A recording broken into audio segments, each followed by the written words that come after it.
தேனி அருகே உள்ள கண்ணகி கோவிலை புனரமைக்க கேரள உயர்நீதிமன்றம் உத்தரவிட்டதை தொடர்ந்து தொல்லியல் துறை அதனை உடனே செய்து தர வேண்டும் என கோரிக்கை எழுந்துள்ளது. இது தொடர்பாக கண்ணகி அறக்கட்டளையைச் சேர்ந்த கணேசனுடன் எமது செய்தியாளர் சிவசபாபதி நடத்திய நேர்காணலை இப்போது பார்க்கலாம். சார், பல வருடங்கள் போராட்டங்களுக்கு பின்பு இந்த கண்ணகி கோயில் புனரமைக்கப்படணும் அப்படின்னு சொல்லிட்டு கேரள உயர்நீதிமன்றம் ஒரு தீர்ப்பை கொடுத்திருக்கு. அந்த தீர்ப்பின் அடிப்படையில் நம்ம அடுத்து என்னென்ன பண்ணலாம், என்னென்ன பண்ண போறீங்க?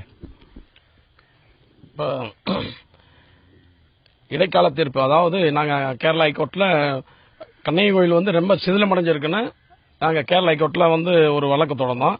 அதுக்கு ஒரு இடைக்கால தீர்ப்பு வழங்கியிருக்காங்க. அதுல கண்ணகி கோயில தொல்லியல் துறை உடனே இதை எடுத்து சரி செய்து அந்த பழைய நிலைமையில கொண்டு வைக்கணும்னு சொல்லியிருக்காங்க. இப்ப இன்னைக்கு கூட அதுக்கு ஆய்வு செய்வதற்காக இன்னைக்கு தொல்லியல் துறை எங்க கண்ணகி கோயிலுக்கு போயிருக்காங்க.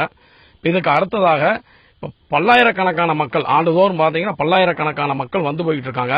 அதுல ஒரு நாள் திருவிழாவுக்கு தான் அனுமதி கொடுத்துட்டு இருக்காங்க. இப்ப இந்த தொல்லியல் துறை இதை சரிவரை எடுத்து செஞ்சு இந்த வருடத்திலே ஒரு வருடத்துக்குள்ளாக சரிவரை எடுத்து செஞ்சு அந்த கோயில பழைய, அதாவது சேரன் செங்குட்டுவன் கட்டின கோயில். இரண்டாவதாக குலசேகர பாண்டியன் மன்னன் ராஜராஜ சோழன் புனரமைக்கப்பட்ட கோயில்.